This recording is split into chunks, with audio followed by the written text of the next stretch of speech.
गुरु गोविंद दो खड़े काके लागू पाए, बलिहारी गुरु आपने गोविंद दियो मिलाए। कबीर दास जी इस दोहे में कहते हैं कि अगर हमारे सामने गुरु और भगवान दोनों एक साथ खड़े हों तो आप किसके चरण स्पर्श करेंगे? गुरु ने अपने ज्ञान से ही हमें भगवान से मिलने का रास्ता बताया है, इसलिए गुरु की महिमा भगवान से भी ऊपर है और हमें गुरु के चरण स्पर्श करने चाहिए। ऐसी वाणी बोलिए मन का आप खोए, औरन को शीतल करे आप हो शीतल होए। कबीर दास जी कहते हैं कि इंसान को ऐसी भाषा बोलनी चाहिए जो सुनने वाले के मन को बहुत अच्छी लगे। ऐसी भाषा दूसरे लोगों को तो सुख पहुंचाती ही है, इसके साथ खुद को भी बड़े आनंद का अनुभव होता है। निंदक नियरे राखिए आंगन कुटी छावाएं, बिन पानी साबुन बिना निर्मल करे सुहाए। कबीर दास जी कहते हैं कि निंदक हमेशा दूसरों की बुराइयां करने वाले लोगों को हमेशा अपने पास रखना चाहिए, क्योंकि ऐसे लोग अगर आपके पास रहेंगे तो आपकी बुराइयां आपको बताते रहेंगे और आप आसानी से अपनी गलतियां सुधार सकते हैं। इसीलिए कबीर जी ने कहा है कि निंदक लोग इंसान का स्वभाव शीतल बना देते हैं। बुरा जो देखन में चला बुरा न मिलिया कोई, जो मन देखा आपना मुझसे बुरा न कोई। कबीर दास जी कहते हैं कि मैं सारा जीवन दूसरों की बुराइयां देखने में लगा रहा, लेकिन जब मैंने खुद अपने मन में झांक कर देखा तो पाया कि मुझसे बुरा कोई इंसान नहीं है। मैं ही सबसे स्वार्थी और बुरा हूँ। भावार्थात हम लोग दूसरों की बुराइयां बहुत देखते हैं, लेकिन अगर आप खुद के अंदर झांक कर देखें तो पाएंगे कि हमसे बुरा कोई इंसान नहीं है। जल में बसे कमोदनी चंदा बसे आकाश, जो है जाको भावना सो ताही के पास।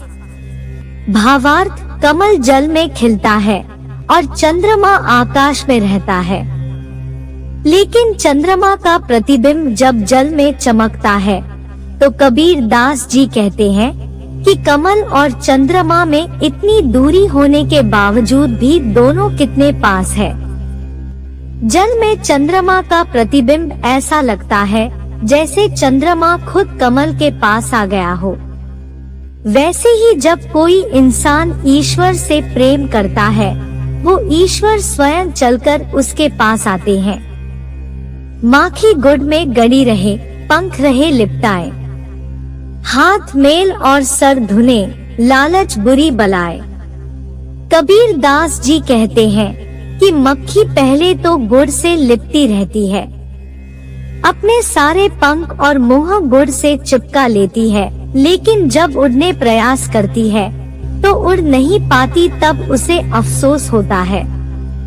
ठीक वैसे ही इंसान भी सांसारिक सुखों में लिपटा रहता है और अंत समय में अफसोस होता है।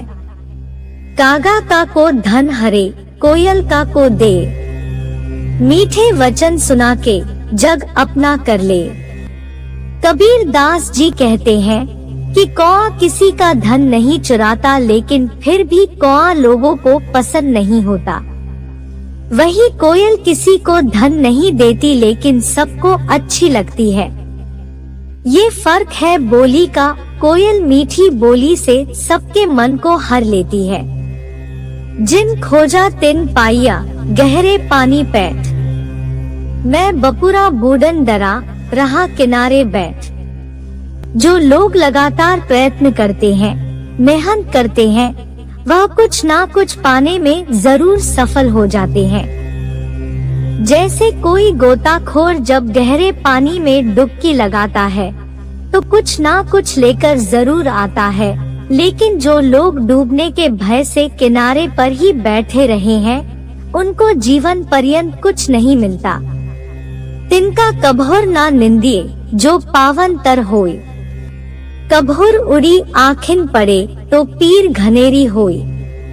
कबीरदास जी इस दोहे में बताते हैं कि छोटी से छोटी चीज की भी कभी निंदा नहीं करनी चाहिए, क्योंकि वक्त आने पर छोटी चीजें भी बड़े काम कर सकती हैं।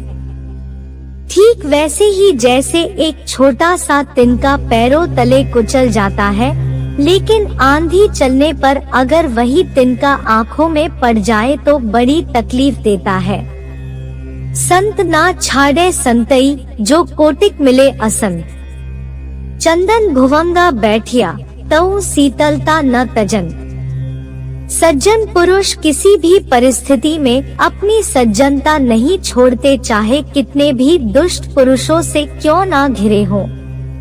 ठीक वैसे ही जैसे चंदन के वृक्ष से हजारों सर्प लिपटे रहते हैं, लेकिन वह कभी अपनी शीतलता नहीं छोड़ता। इस तन का दीवा करो, बाती मेल्यू जीव। लोही सींचो तेल ज्यू, कब मुख देखो पीव। इस शरीर को दीपक बना लूं, उसमें प्राणों की बत्ती डालूं और रक्त से तेल की तरह सींचूं। इस तरह दीपक जलाकर मैं अपने प्रिय के मुख का दर्शन कब कर पाऊंगा। ईश्वर से लौ लगाना, उसे पाने की चाह करना, उसकी भक्ति में तन मन को लगाना एक साधना है, तपस्या है, जिसे कोई विरला ही कर पाता है। सातों सबद जू बाजते घरी घरी होते राग। ते मंदिर खाली परे बैसन लागे का। कबीर कहते हैं कि जिन घरों में सप्त स्वर गूंजते थे, पल पल उत्सव मनाए जाते थे, वे घर भी अब खाली पड़े हैं, उन पर कोई बैठने लगे हैं। हमेशा एक सा समय तो नहीं रहता। जहाँ खुशियाँ थी वहाँ गम छा जाता है, जहाँ हर्ष था वहाँ विषाद डेरा डाल सकता है। यह इस संसार में होता है। कबीर कहाँ गर्बियों ऊंचे देखी आवास। काल्ही परियो भू लेटना ऊपरी जामे घास। कबीर कहते हैं कि ऊंचे भवनों को देखकर क्या गर्व करते हो। कल या परसों ये ऊंचाइयां और आप भी धरती पर लेट जाएंगे, ध्वस्त हो जाएंगे और ऊपर से घास उगने लगेगी। वीरान सुनसान हो जाएगा जो अभी हंसता खिलखिलाता घर आंगन है। इसलिए कभी गर्व न करना चाहिए। बिन रखवाले बाहिरा चिड़िए खाया खेत। आधा पर्धा उबरे चेती सके तो चेत। रखवाले के बिना बाहर से चिड़ियों ने खेत खा लिया। कुछ खेत अब भी बचा है, यदि सावधान हो सकते हो तो हो जाओ, उसे बचा लो। जीवन में असावधानी के कारण इंसान बहुत कुछ गवा देता है, उसे खबर भी नहीं लगती नुकसान हो चुका होता है। यदि हम सावधानी बरते तो कितने नुकसान से बच सकते हैं। इसलिए जागरूक होना है हर इंसान को। जैसे पराली जलाने की सावधानी बरतते तो दिल्ली में भयंकर वायु प्रदूषण से बचते, पर अब पछताए हो क्या जब चिड़िया चुग गई खेत। कबीर मंदिर लाख का, जड़िया हीरे लाली। दिवस चारी का पेशना, बिनस जाएगा काली। यह शरीर लाख का बना मंदिर है, जिसमें हीरे और लाल जड़े हुए हैं। यह 4 दिन का खिलौना है, कल ही नष्ट हो जाएगा। शरीर नश्वर है, जतन करके मेहनत करके उसे सजाते हैं, तब उसकी क्षण भंगुरता को भूल जाते हैं। किंतु सत्य तो इतना ही है कि देह किसी कच्चे खिलौने की तरह टूट फूट जाती है, अचानक ऐसे कि हम जान भी नहीं पाते। कबीर यह तनु जात है, सके तो लेहू बहोरी। नंगे हाथों ते गए जिनके लाख करोड़ी। यह शरीर नष्ट होने वाला है, हो सके तो अब भी संभल जाओ, इसे संभाल लो। जिनके पास लाखों करोड़ों की संपत्ति थी वे भी यहाँ से खाली हाथ ही गए हैं।